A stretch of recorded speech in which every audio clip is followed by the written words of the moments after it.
70 years after the passing of the Prophet Muhammad, peace be upon him, the Muslim community had transformed into a world-spanning empire. Its heart lay not in Medina, nor in Kufa, but in Damascus, capital of the Umayyad caliphate. From the Atlantic coast of Iberia to the mountains of Central Asia, the Umayyads forged the first Arabic empire. Yet, their legacy remains one of both grandeur and controversy. This is their story.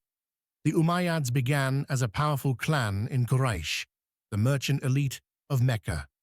Their ancestor, Umayyad ibn Abd Shams, gave them name and pride. When Islam emerged, many resisted, but eventually key members embraced the faith. After the assassination of Caliph Uthman, civil war erupted, the first fitna. Out of this turmoil rose Muawiyah ibn Abi Sufyan, governor of Syria, who shifted the caliphate seat to Damascus in 661. It was a turning point. The caliphate was no longer tribal leadership. It was now a state. Muawiyah named his son Yazid as successor, formalizing dynastic succession. But this decision sparked opposition. In 680, Al-Hussein ibn Ali, grandson of the Prophet, rose in protest. At Karbala, he and his small band were surrounded and slain. This tragedy left a wound that forever shaped Islamic history. Meanwhile, Ibn al-Zubayr seized Mecca and Medina, ruling in defiance until Abd al-Malik restored unity. Abd al-Malik ibn Marwan, the fifth Umayyad caliph, rebuilt the state. He ordered the Arabicization of administration, replacing Greek and Persian with Arabic. His coin reforms produced the first purely Islamic dinars and dirhams, stripped of faces, inscribed with Quranic verses. The state postal system, milestones, and frontier garrisons tied the empire together.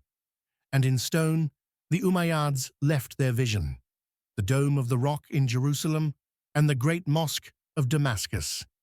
In North Africa, Arab generals and Berber allies pushed westward. In 711, Tariq ibn Ziyad crossed into Iberia. The Visigothic kingdom fell quickly, its cities surrendering with treaties. Arab and Berber soldiers settled in Al-Andalus, founding a new society. Yet tensions simmered. Disputes over pay and equality would spark future unrest. Toward the east, Umayyad armies crossed the Oxus and Indus. In Sindh, Muhammad ibn Qasim negotiated with local elites after conquest.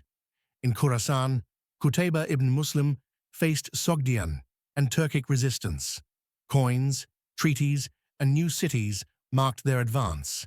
But with each victory, the empire stretched thinner. The Umayyad Empire was religiously and ethnically diverse. Christians, Jews, and Zoroastrians lived under the Dhimma Pact, non-Arab Muslim converts, and the Mawala. Arabic became a prestige language, yet local dialects thrived. Meanwhile, Islamic law and piety movements began to take shape, laying foundations for the future. Under Al-Walid I, expansion reached its peak. Mosques rose in Damascus, Medina, and Cordoba. Yet pressures grew. The Battle of Tours in 732 checked expansion in Gaul. Tribal rivalries split the army. Caliph Umar II attempted reforms, extending equality to non-Arab Muslims, but his policies proved short-lived. By the mid-8th century, succession crises and discontent boiled over. In Khorasan, Abu Muslim rallied Arabs and Mawal under the Abbasid banner. In 750, the Umayyad army was defeated at the Battle of the Zab. Damascus fell, and the Abbasids seized power. One prince, Abd al-Rahman, escaped west to Iberia. In Cordoba, Abd al-Rahman I founded a new Umayyad state. Over generations, it grew into a beacon of art, science, and architecture. By 929, Abd al-Rahman III declared the Caliphate of Cordoba, rival to Baghdad.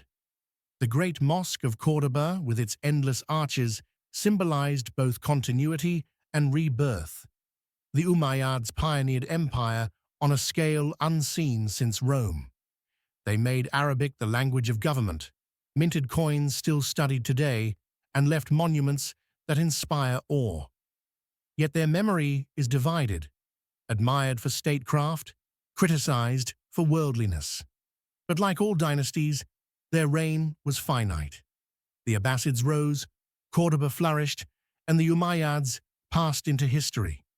Yet their shadow lingers in mosques and minarets, in calligraphy and culture, in the debates of faith and power.